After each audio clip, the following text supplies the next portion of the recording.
Se não me falha a memória, acho que eu acabei nem me apresentando direito, né? Já estive aqui já faz bastante tempo. Mas nós nos reunimos ali muitos anos em São Bernardo do Campo, em Jardim IP. Conheci o Senhor Jesus ali, cooperamos ali com os irmãos durante muito tempo. E por razões de trabalho, em 2013, nós fomos para a cidade de Blumenau, em Santa Catarina. Temos nos reunido com os irmãos de Curitiba uma vez por mês, mais ou menos, porque é uma viagem difícil de fazer toda semana, né? Temos aprendido muito ali com os irmãos e o Genesi já é um amigo aí, né? Um irmão e amigo de longa data, e eu já estava com muitas saudades aí de visitá-lo, então nós aproveitamos essa oportunidade para estar aqui com os irmãos. Desejamos que Deus abençoe ricamente os irmãos aqui nesse trabalho e que haja muitos frutos aqui para honra e glória de Deus. Eu gostaria que nós abríssemos a palavra do Senhor agora em Mateus capítulo 4.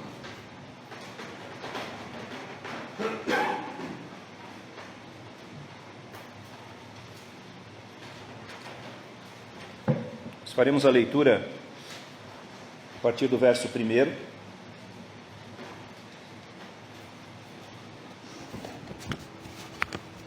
Mateus capítulo 4, versículo 1. Diz assim a palavra de Deus: A seguir foi Jesus levado pelo Espírito ao deserto para ser tentado pelo diabo. E depois de jejuar 40 dias e 40 noites, teve fome. Então o tentador, aproximando-se, lhe disse: Se és filho de Deus, manda que estas pedras se transformem em pães. Jesus, porém, respondeu: Está escrito: Não só de pão viverá o homem, mas de toda a palavra que procede da boca de Deus. Então o diabo levou a cidade santa, colocou-o sobre o pináculo do templo e lhe disse: Se és filho de Deus, atira-te abaixo, porque está escrito: Aos seus anjos ordenará a teu respeito que te guardem, e eles te susterão nas suas mãos, para não tropeçares em alguma pedra. Respondeu-lhe Jesus: Também está escrito: Não tentarás o Senhor teu Deus.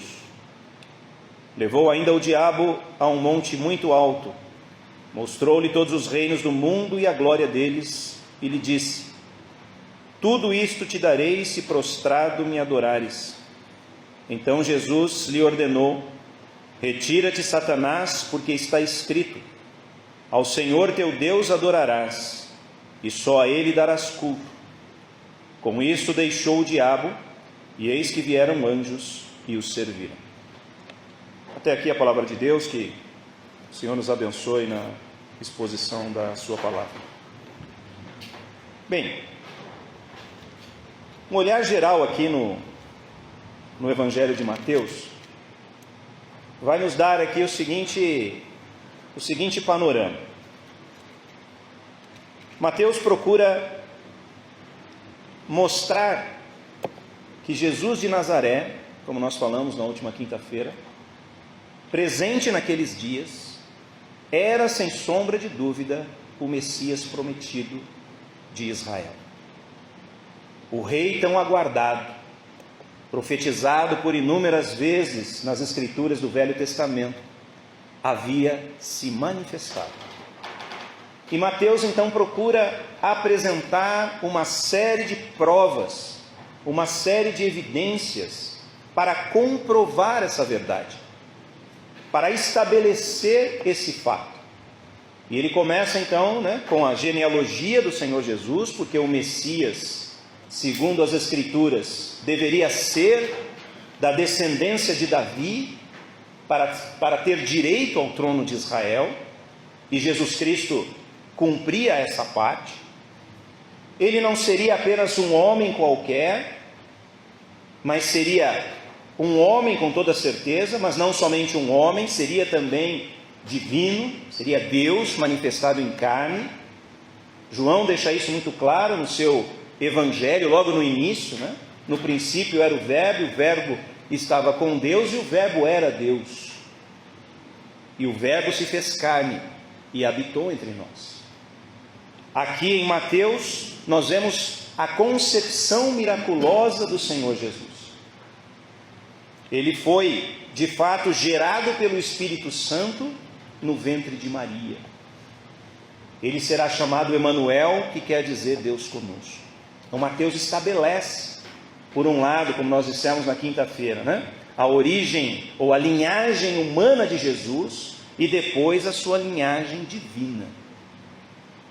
Mas como nos diria lá João no seu evangelho, né? O mundo não o recebeu, veio para o que era seu e os seus não o receberam. Então nós vamos observar aqui que vieram magos do Oriente, gentios, que guiados por uma estrela, certamente, né, dentro do propósito de Deus, se apresentaram para conhecer o Messias.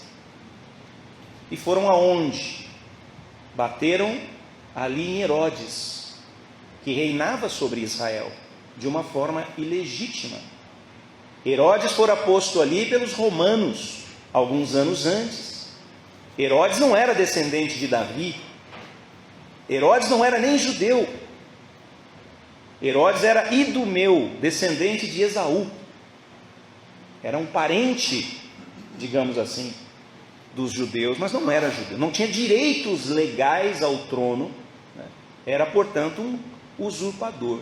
Mas o próprio trono de Israel naquela época não estava estabelecido, porque Israel respondia ao Império Romano. Então Herodes, ao tomar conhecimento desse fato de que o Messias havia nascido, eis que pede para os magos, né, obviamente com desejos escusos, né, desejos malignos, de que os magos informassem onde é que a criança estava, para que ele também fosse lá adorar. Sabemos que não era isso que ele desejava fazer, né? E vendo-se enganado pelos magos, que tomaram outro caminho, ele então determina a morte de bebês de 2 anos para baixo, né, com o objetivo de acabar com o Senhor Jesus Cristo. Então, de fato, o mundo não o reconheceu, o mundo não o recebeu, né? E aí, no capítulo 3 de Mateus, nós vemos mais um elemento que comprova a identidade do Senhor: a vinda do precursor. Os reis naquela época, quando eles faziam uma viagem, em geral eles mandavam um precursor na frente. E esse homem era responsável por pelo menos 2 coisas. A primeira era limpar as estradas ali para que o rei não tivesse problema para passar. E a segunda era falar sobre a vinda do rei. Proclamar que ele estava vindo, que ele se apresentaria ali, que ele passaria por ali. Eis que João Batista, ele cumpre esse papel. Ele proclama: o reino de Deus está próximo, arrependei-vos. Ele prega a palavra de Deus.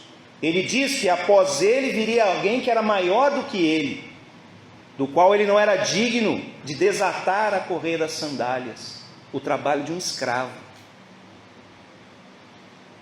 Ele, disse João, batizava com água, mas aquele que viria batizaria com o Espírito Santo e com fogo. E eis que surge então o Messias diante de João Batista. O Senhor Jesus se apresenta para ser batizado. João não entende isso inicialmente. Como assim, né? Eu é que preciso ser batizado pelo Senhor, mas o Senhor vem a mim. E aqui, irmãos, tem uma coisa que sempre me impressiona quando eu penso, quando eu leio, né? É que João Batista, ele batizava aquelas pessoas que se arrependiam dos seus pecados e aguardavam então a vinda do Messias. As pessoas que ouviram João Batista e creram na sua mensagem foram batizadas por causa do seu pecado. Se arrependeram do seu pecado e foram batizadas como uma manifestação desse fato. Mas o Senhor Jesus Cristo não.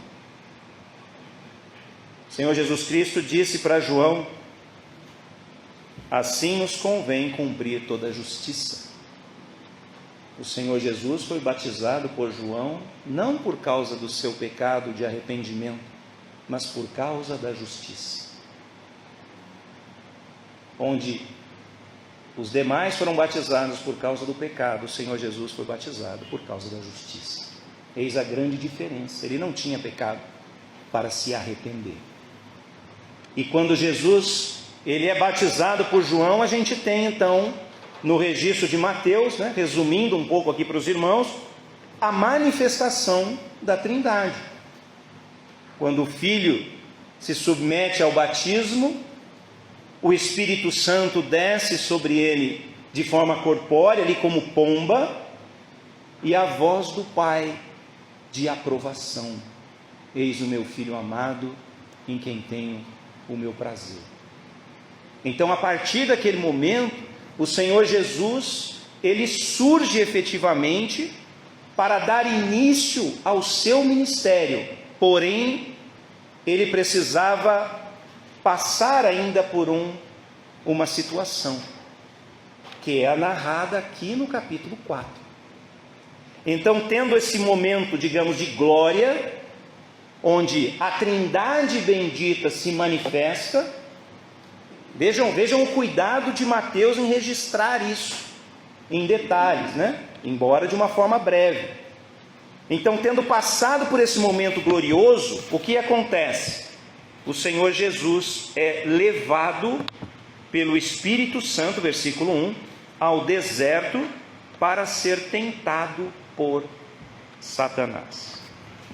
Então vejam, irmãos, primeiro, ele é levado pelo Espírito Santo, ele é conduzido pelo Espírito Santo. Isso evidencia a sua submissão ao propósito de Deus. O Espírito Santo o leva ao deserto. Deserto, quando nós lemos na Escritura, é um lugar de prova, é um lugar de dificuldade, é um lugar de aflição. O povo de Israel passou 40 anos no deserto, sendo provado. Moisés, antes da entrega da lei, passou 40 dias e 40 noites no deserto. Então, o Senhor Jesus também passa esse tempo ali jejuando. Mateus identifica aqui o tentador, o diabo. Diabo significa acusador, caluniador. Depois, mais à frente, aí no versículo 10, ele é chamado de Satanás, que significa opositor, adversário. Então notem um ponto extremamente importante que as Escrituras ensinam claramente, ao contrário do que muitos falam aí fora. Satanás não é uma ideia ou um conceito. Satanás é uma pessoa, é uma personalidade que se opõe aos propósitos de Deus, que, se necessário, calunia a Deus e aos que servem a Deus, que sempre se opõe a Deus e aos que servem a Deus. Eis o que acontece aqui no deserto naquele momento. Agora vejam que interessante, a palavra de Deus nos diz aqui, irmãos, que ao contrário do que parece, numa leitura mais rasa aqui do texto, não foi a iniciativa do diabo de tentar o Senhor Jesus. A iniciativa foi do Espírito Santo levando o Senhor Jesus ao deserto para ser tentado. Nesse momento aqui, nós vemos a pessoa do rei se dirigindo contra o inimigo para combatê-lo e vencê-lo. Esse é o ponto aqui. Ele vai até Satanás para ser tentado. Ele não foi pego de surpresa. Ele confronta o inimigo. O propósito aqui dessa tentação do Senhor Jesus era demonstrar a sua impecabilidade. Era atestar que o Senhor Jesus Cristo não podia pecar. Não era possível que o Filho de Deus cometesse pecado. Nós não temos um Salvador sujeito ao pecado. Isso não quer dizer que a tentação ela não foi real, porque foi. O Senhor Jesus Cristo, diz a palavra de Deus em outros lugares, que ele foi tentado em todas as coisas, para conhecer profundamente tudo que nós passamos, as nossas aflições, os nossos medos, as nossas fraquezas. Em tudo ele foi tentado, para que ele, então, nós vamos ver isso daqui a pouco, se estabelecesse como o nosso sumo sacerdote, aquele que nos representa e intercede por nós diante de Deus. Mas vejam, né? É claro que há um elemento aqui de mistério em relação à pessoa do Senhor Jesus. Claro, se nós dizemos, né, nós entendemos tudo a respeito dele, não faz sentido algum, nós somos limitados, mas nós podemos afirmar: a tentação foi real, ao mesmo tempo que Jesus não pecaria de forma alguma. Por isso nós temos uma rocha em quem nós podemos confiar. Um Salvador que pudesse pecar não seria um Salvador perfeito. E o Senhor Jesus Cristo é um Salvador perfeito. Mas vamos observar aqui um pouco mais de detalhes aqui o nosso texto, né? Por quê? Porque ser tentado é algo muito comum na vida de qualquer filho de Deus. De modo que há um ensino importante, um ensino precioso para nós aprendermos aqui. Então vejam só, foram 3 momentos, 3 ataques de Satanás ao Senhor Jesus Cristo. E há um ensino importante para nós aprendermos aqui em relação a isso. O primeiro ataque está aí registrado nos versos 2 a 4. Né? O que acontece?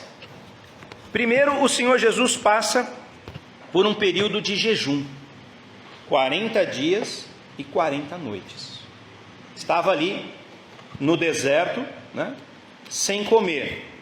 Claro que estava num momento de provação, mas certamente em comunhão com Deus. Certamente orando a Deus como ele sempre fez. Mas o que nos fala, né? O versículo 2, vejam só: e depois de jejuar 40 dias e 40 noites, teve fome. Vejam, irmãos, isso é uma evidência, né? Que o Senhor Jesus era humano. Ele teve fome como qualquer ser humano. Uma fome real, verdadeira. E o que acontece então, né? Verso 3, é aí que Satanás se apresenta. Então o que nós vemos aqui, né?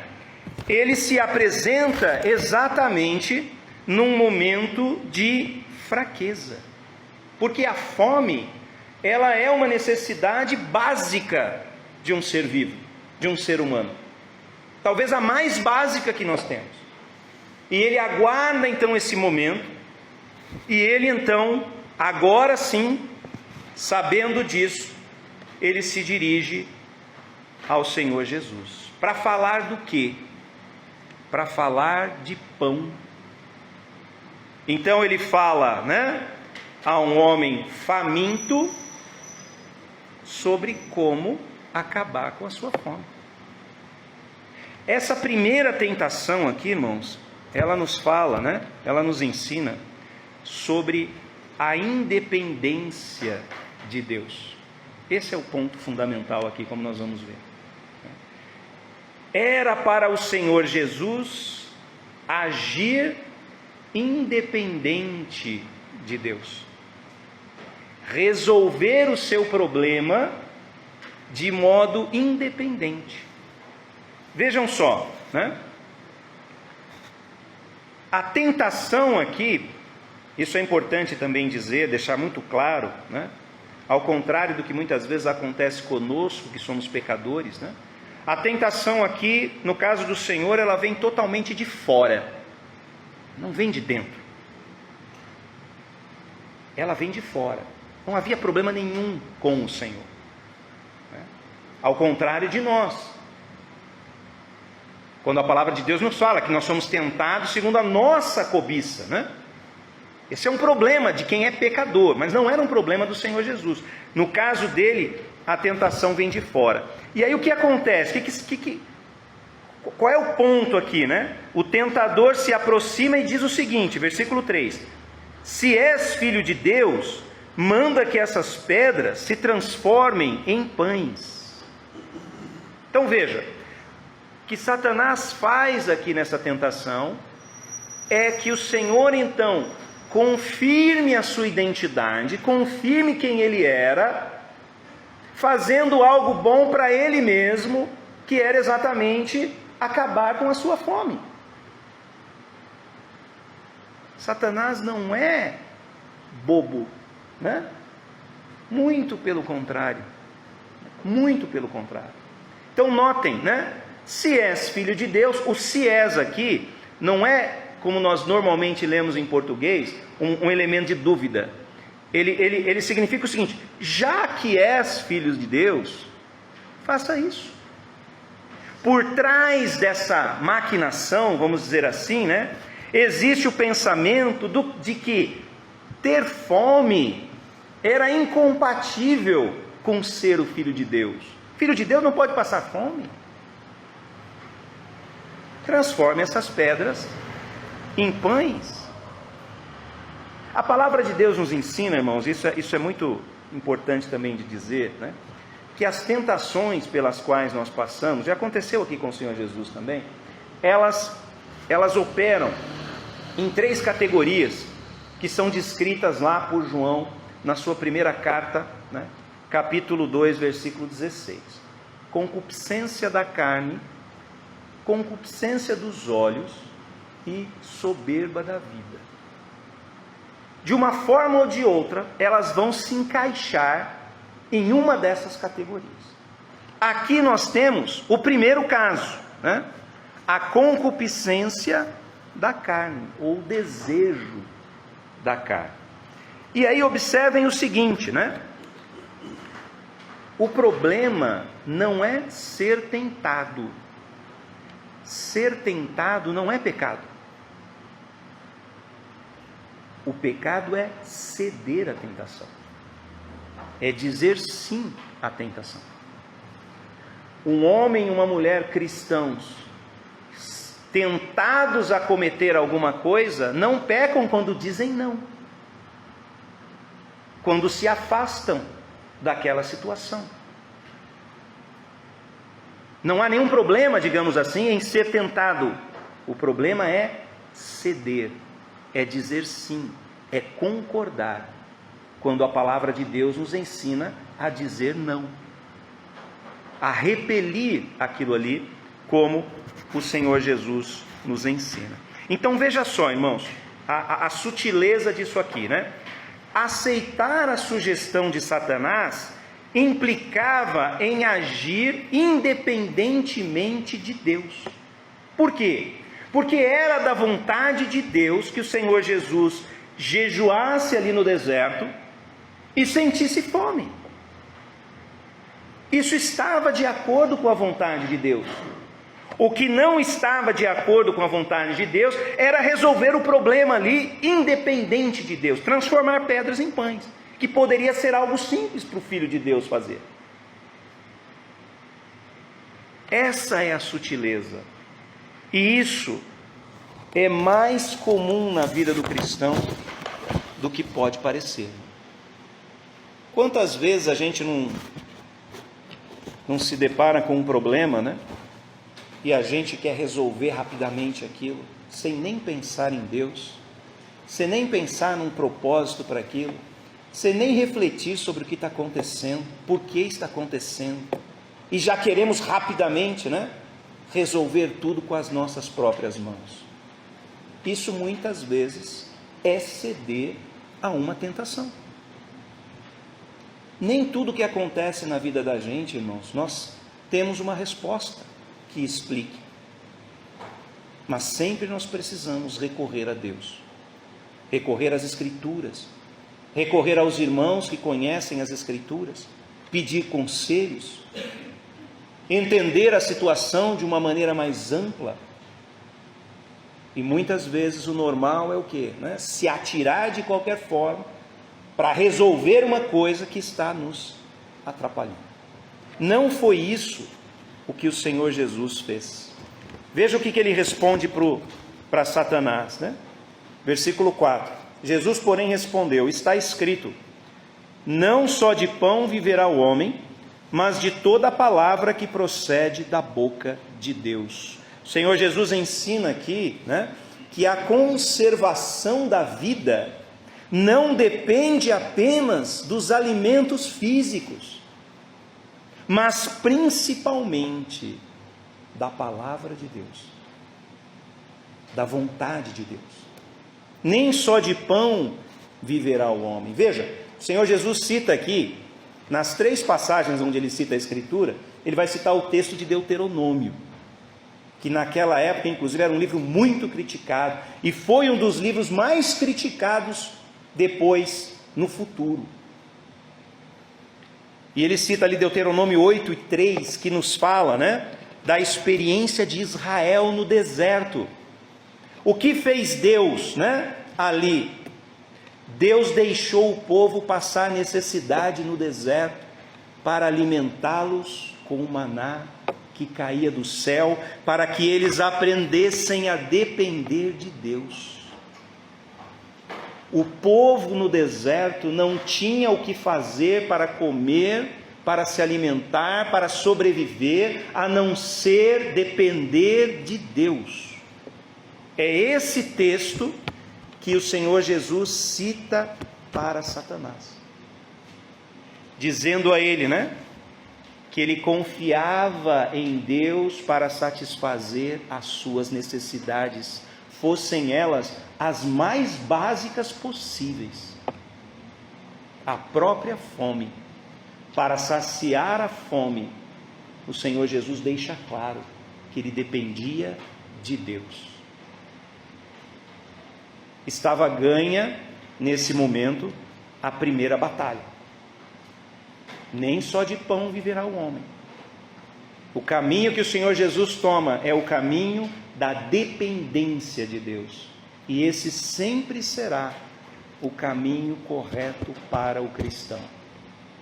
Entre agir de maneira precipitada e esperar mais um pouco, amadurecer um pouco mais a situação, é o melhor caminho. Voltar-se para Deus antes de tomar uma decisão é sempre o melhor caminho. Mas a guerra ainda não estava ganha, né? Tem o segundo ataque, versículos 5 a 7, né?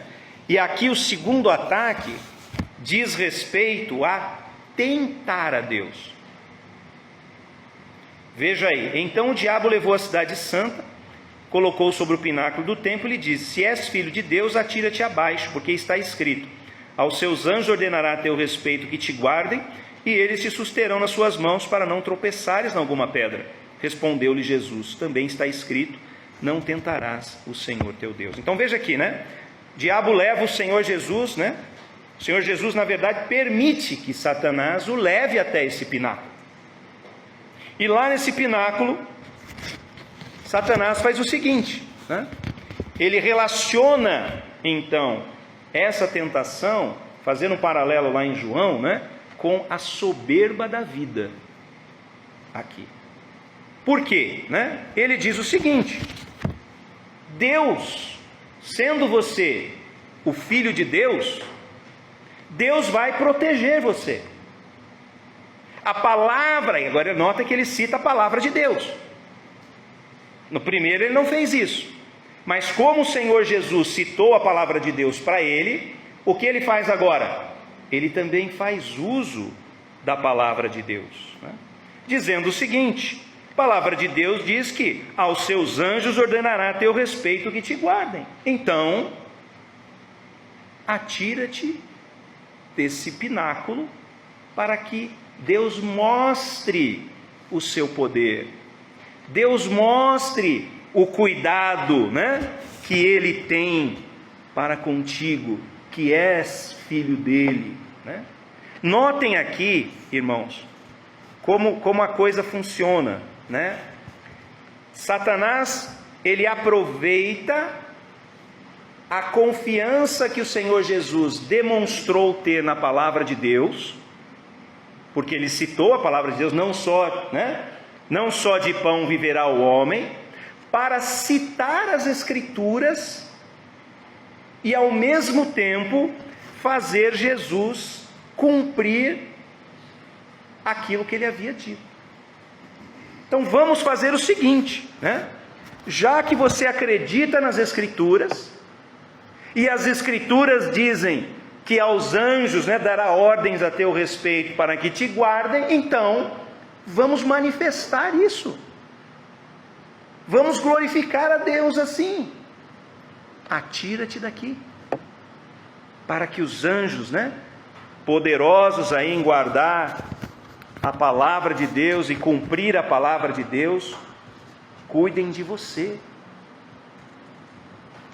Irmãos, às vezes a gente vê, o cristão agindo de tal forma, que até aparenta ter uma confiança na palavra de Deus, mas na verdade é quase que um tentar a Deus.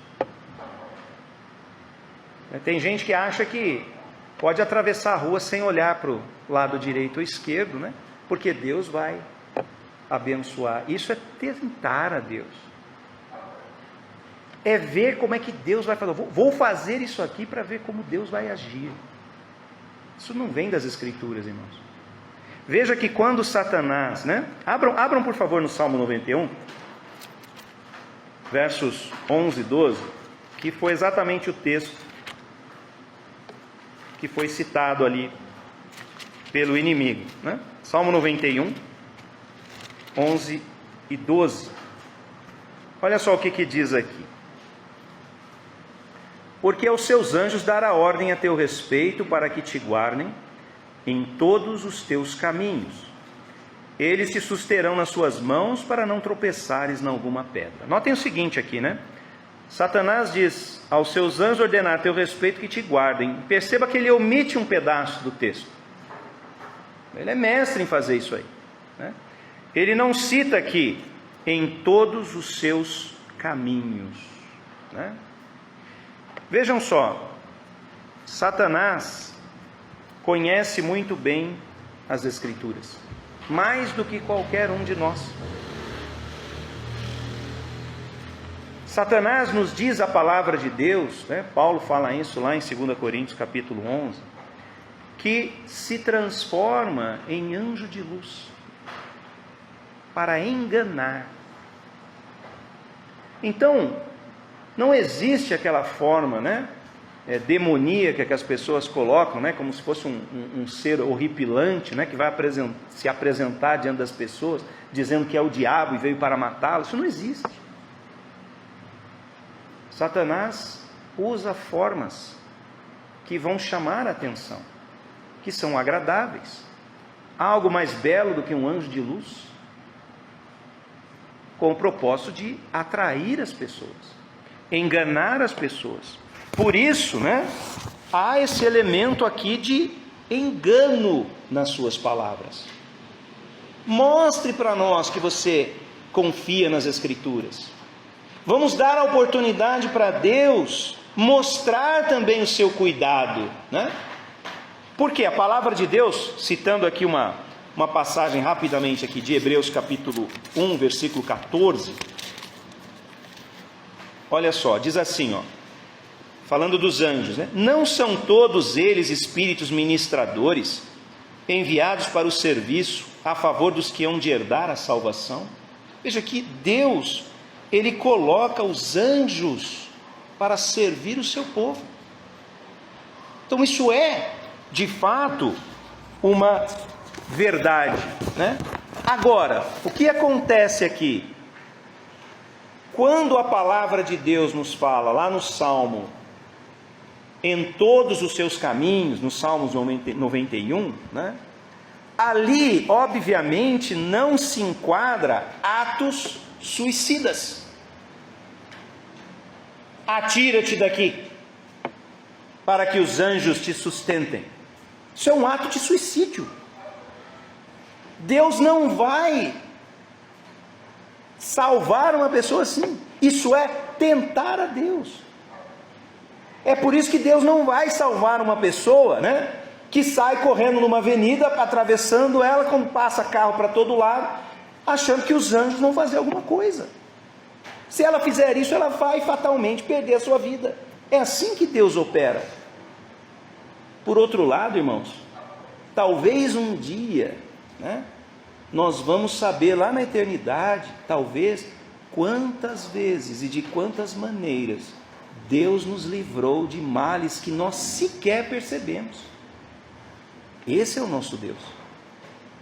Então, quando ele cita, agora o Senhor vai citar Deuteronômio 6:16, não tentarás o Senhor teu Deus.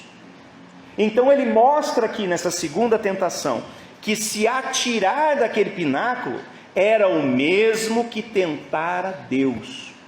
E ele mostra também que não há absolutamente nenhuma contradição entre o Salmo 91 e Deuteronômio capítulo 6.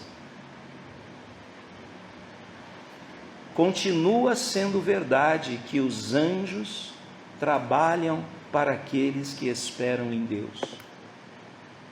Assim como continua sendo verdade o texto que diz: não tentarás o Senhor teu Deus. Não podemos fazer isso, irmãos. Devemos nos submeter a Deus, de acordo com o primeiro ponto ali. Viver em dependência de Deus, sabendo que determinadas coisas Deus confiou a nós. O cuidado com as nossas vidas, em primeiro lugar, é uma responsabilidade que é nossa, que nós temos que cuidar, que nós temos que zelar, e assim por diante. Ok, a segunda batalha fora ganha também com a palavra de Deus. Eis que vem a terceira, né? O terceiro ataque de Satanás, onde ele procura imprimir ali o princípio, nós vamos ver, da glória sem a cruz. Versos 11 a 14. Veja o que diz: levou ainda o diabo a um monte muito alto, mostrou-lhe todos os reis no mundo e a glória deles, e lhe disse: tudo isso te darei se prostrado me adorares. Então Jesus lhe ordenou: retira-te, Satanás, porque está escrito: ao Senhor teu Deus adorarás e só a Ele darás culto. Veja aqui então, né? Observem o seguinte, irmãos. Essa segunda tentação, né? Quando ele fala para o Senhor Jesus se atirar ali do monte do templo, do pináculo ali, está muito relacionada a Israel, né? Aquela região onde o Senhor está. Agora ele eleva o assunto, né? Ele olha para todas as nações. Ele meio que universaliza agora o contexto. Não é mais só Israel, né?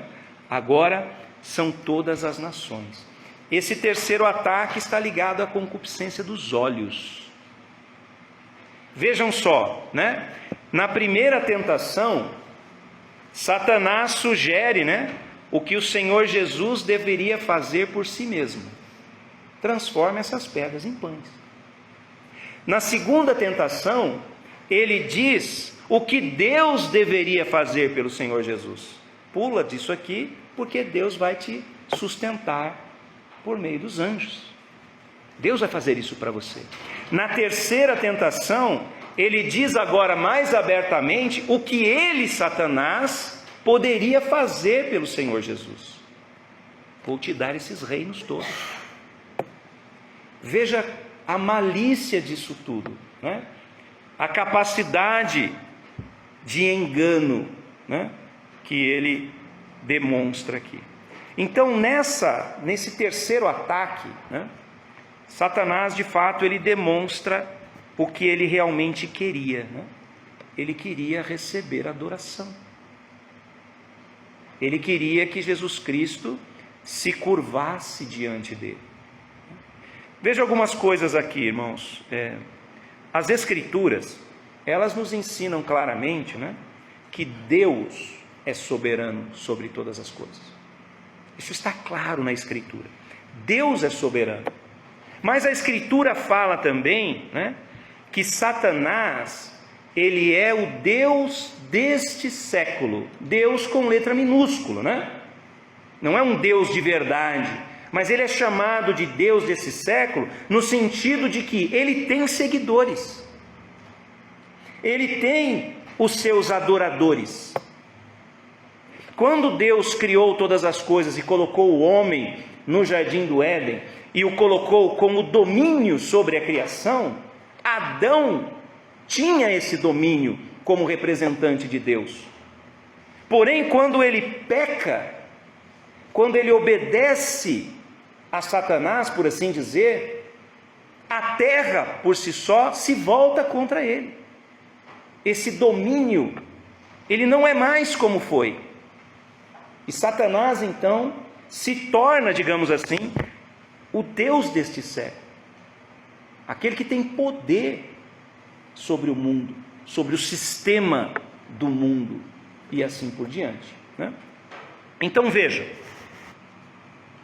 também pelas Escrituras nós sabemos, né, que Deus, ou que o Filho de Deus, mais especificamente, que o Messias, que o Senhor Jesus, ele vai governar as nações.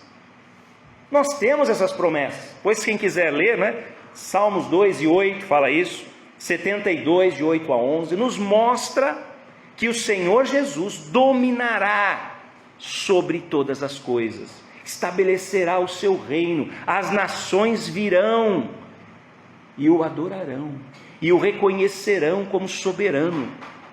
Isso vai acontecer, e pela graça de Deus nós estaremos lá para ver. Isso vai ser uma coisa maravilhosa, gloriosa. Mas, irmãos, não era nesse momento.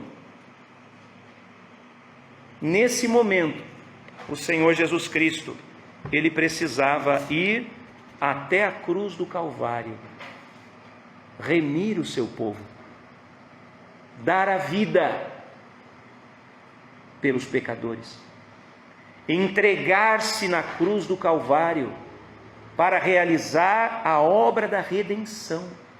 Não era o momento. Mas então o que faz Satanás? Ele propõe um atalho. Como a gente gosta de atalho, não é? Você já pode ter isso agora, os reinos desse mundo, se você prostrado, né, me adorar. Quer dizer, era uma promessa, né, de glória, sem a cruz, sem passar pelas aflições, sem passar pelo escárnio, sem passar pela vergonha, sem passar pela morte. Mas é uma oferta quase que irrecusável, não é? Eis a tentação, eis a sutileza do inimigo. E o que faz então o Senhor Jesus? Novamente, ele cita a palavra de Deus, né?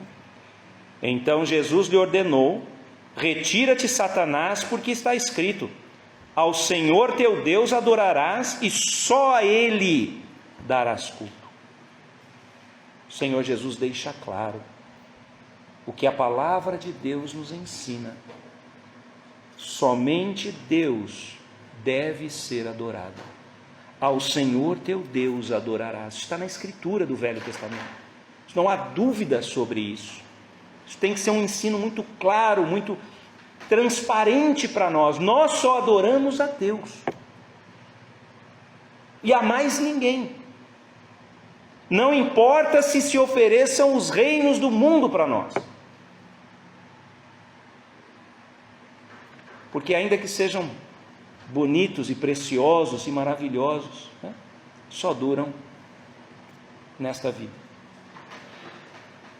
Depois dos 1000 anos, né, depois do reinado de Cristo, nós vamos ter os novos céus e a nova terra, né? Tudo vai ser absolutamente transformado, né? E habitaremos um lugar onde não mais entrará pecado algum, né? É o que a Escritura nos ensina. Então, com isso, né,